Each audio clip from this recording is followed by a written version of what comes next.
शताब्दी उत्सव के लिए यहाँ कई महीनों से तैयारियां चल रही थी। पूरे कार्यक्रम स्थल को सजाया संवारा गया, जगह जगह बगीचे तैयार किए गए और फव्वारे लगाए गए। यहाँ इस प्रकार व्यवस्था की गई कि लगभग 1 लाख लोग यहाँ इस कार्यक्रम का आनंद ले सकें। भोजन के लिए लगभग 300 क्विंटल खाद्य सामग्री हर रोज तैयार की गई। लोगों के रहने की व्यवस्था के लिए लगभग 15,30,000 वर्ग फीट टेंट सामग्री की जरूरत पड़ी। लोगों को यहां तक लाने के लिए लगभग 1000 बसों की व्यवस्था की गई तथा एक बस टर्मिनल का निर्माण भी किया गया। कार्यक्रम स्थल को तैयार किया गया और उसमें ऑडियो, वीडियो तथा विशेष लाइटों का प्रबंध भी किया गया। कार्यक्रम के बाद होने वाले ज्ञान सत्रों के लिए 67,000 वर्ग फीट क्षेत्र में एक विशाल टेंट लगाया गया, जिसमें लगभग 34,000 जिज्ञासुओं ने ज्ञान प्राप्त किया। हजारों लोगों ने इसमें काफी मेहनत की ताकि सभी लोग इस कार्यक्रम का पूरा आनंद ले सके।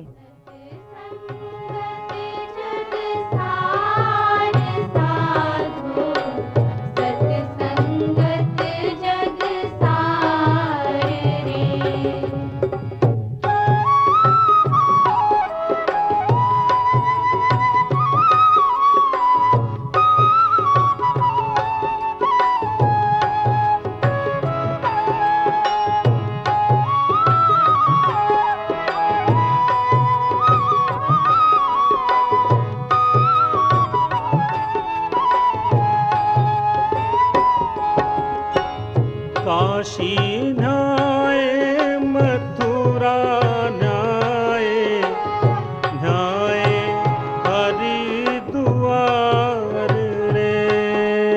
काशी न्याय मथुरा न्याय, न्याय हरिद्वार रे। चार धाम तीरथ मन का नहीं सुधार रे।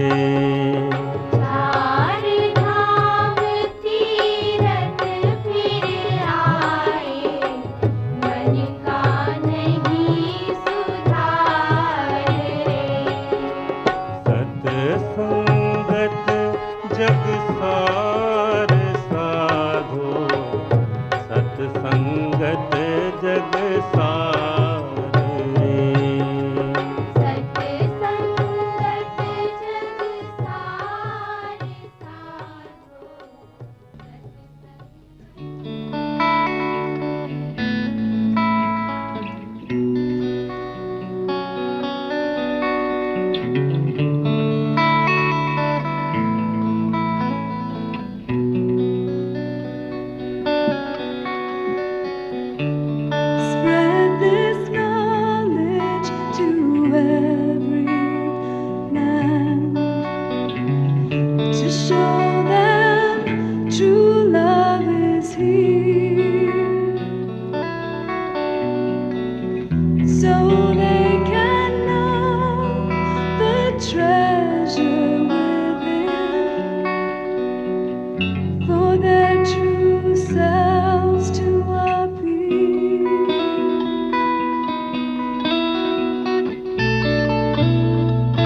प्रेम से बोले श्री सद्गुरुदेव महाराज की।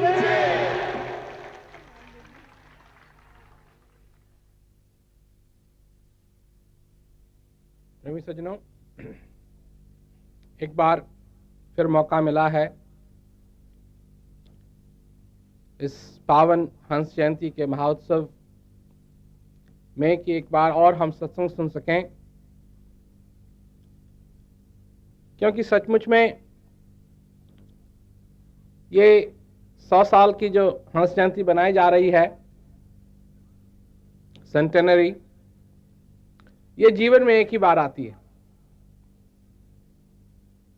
अगर आज भी किसी का जन्म हो तो जो कल वाली है 8 तारीख की, वो तो वो मना नहीं पाएगा, छोटा ही होगा, और फिर आएगी 100 साल के बाद। परंतु ये एक ऐसी नदी है, ये ऐसा कुछ महासागर है आनंद का, ज्ञान का, और कितने ही मौके इस दुनिया में, इस ज्ञान की दुनिया में हमको मिलते हैं। सेवा का मौका, ये भी एक उपहार है, क्योंकि लोग यही समझते हैं कि बस ज्ञान मिल जाए, बस ज्ञान मिल जाए, इतना ही बहुत है। परंतु देखो, जब खाना परोसा जाता है, सामने खाना हो, एक बात तो यह है कि उसको खाना पड़ेगा। अगर उस भोजन का सेवन नहीं करेंगे तो भूख नहीं मिट सकती। परंतु उसका सेवन करने के लिए और उसका स्वाद और उसका आनंद उठाने के लिए, आनंद की बात हो रही है।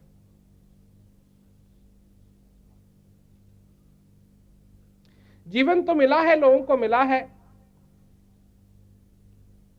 सुख दुख आएंगे जाएंगे, क्योंकि असली सुख अंदर से आता है। अगर जब आप लोग आके बैठते हैं यहां, ये लोग भजन गाते हैं, तो अगर ये बैठे रहे, कुछ ना करें, सिर्फ बैठे रहे, तबला भी रखा हुआ, हारमोनियम भी रखी हुई है, सारंगी भी रखी हुई है, मंजीरे भी रखे, सब कुछ रखा हुआ है, कुछ नहीं कर रहे हैं, और कोई एक साइन पकड़ ले बड़ा वाला कि अब गाया जा रहा है शरणागत पाल, और तुमको दिखा दें, इससे तुमको आनंद आ जाएगा? मेरा कहने का मतलब है कि जब ये भजन गाएं, तुमको सुनाई दे, तब इसका आनंद है। इनको जब ये भजन गाएं तो ये व्यक्त करने की जरूरत है, जो भी भजन में लिखा है, ये व्यक्त करने की जरूरत है। उनको व्यक्त करने की जरूरत है, तुमको सुनने की जरूरत है। ठीक इसी प्रकार से जब मनुष्य को ज्ञान होता है और जब वो सेवा करेगा, तो सेवा है जैसे कि भजन को सुनना, आनंद। ये जब इस ज्ञान से, ज्ञान को पाने से जो आनंद हृदय में होता है, इसको व्यक्त किया जाए, इस आनंद को व्यक्त किया जाए, जो गुरु महाराज जी ने उपहार दिया है, उस उपहार का जो आनंद है उसको व्यक्त किया जाए। और इसके लिए है, ये कौन सा माध्यम है? सेवा एक माध्यम है। अगर मनुष्य सेवा करे तो वो उस आनंद को व्यक्त कर रहा है जो उसके हृदय के अंदर है। और जब तक वो सेवा नहीं करेगा तब तक उसको ज्ञान समझ में नहीं आएगा। जब तक उसको, क्यों, ये गा भी रहे हैं, परंतु अगर कानों तक आवाज नहीं पहुंची तो फिर कहां से उस भजन का आनंद आया, उस गाने का आनंद आया? तो ये सारे के सारे उपहार तुमको दिए जा रहे हैं। सत्संग का उपहार है, ये मौका है, भजन है, कितने उपहार तुमको दिए जा रहे हैं। हृदय खोल के इन उपहारों को स्वीकार करो।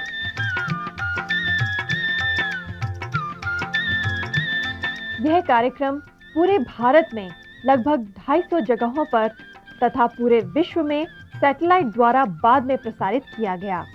इस प्रसारण को हजारों लोगों ने देखा और इसका आनंद लिया।